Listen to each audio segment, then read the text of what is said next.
Adversity, challenges, tough times, we all face them, and we all wonder how we should respond when adversity strikes.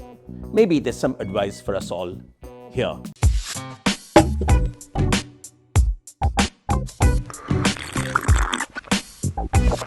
Hello and welcome to another edition of Chai with Pai, our series of videos where I share simple lessons and stories which can help each of us become just a little bit better. I love this story of the woman who was trying to get her child to learn to overcome a setback. The kid had come back from school feeling terrible about something that had happened at school. The kids had got after her, they'd said something to her, and the mother was really feeling bad for the little one. But instead of trying to give her a lot of advice, so she took the little girl into the kitchen and said, "Come help me while I work over here." What she then did was to put some water to boil in 3 pots on the 3 fires in front of her. Into one of the pots of boiling water, she dropped a potato.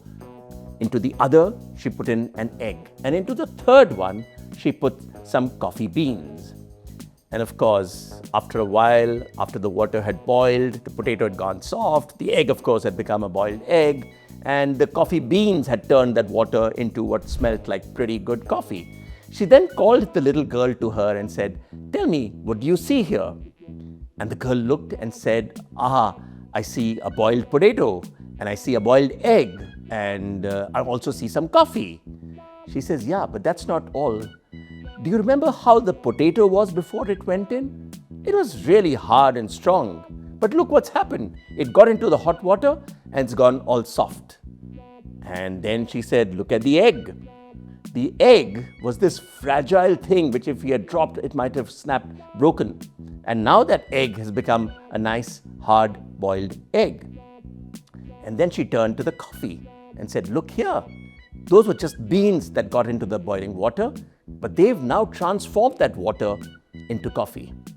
She then turned to her daughter and said this, that when you're facing adversity, we all have a choice. When any of us is faced with a tough time, a challenge, an adversity, we have an option. We could either be like the potato, pretend that we are these hard, toughened people, but come out soft, or we could be like the egg, which actually says, "Never mind the boiling water, I'm going to use it to become tougher." Or best of all, we could be like those coffee beans, and we could actually change the world around us. The truth is, adversity will come calling. The boiling water isn't going to listen to us, but how we respond is up to us. We could choose to be a potato, or we could choose to be an egg, or we could choose to be the coffee beans. That's something to think about, and that's all in this week's edition of Chai with Pai. Until next time, enjoy your chai, or maybe I should say enjoy your coffee.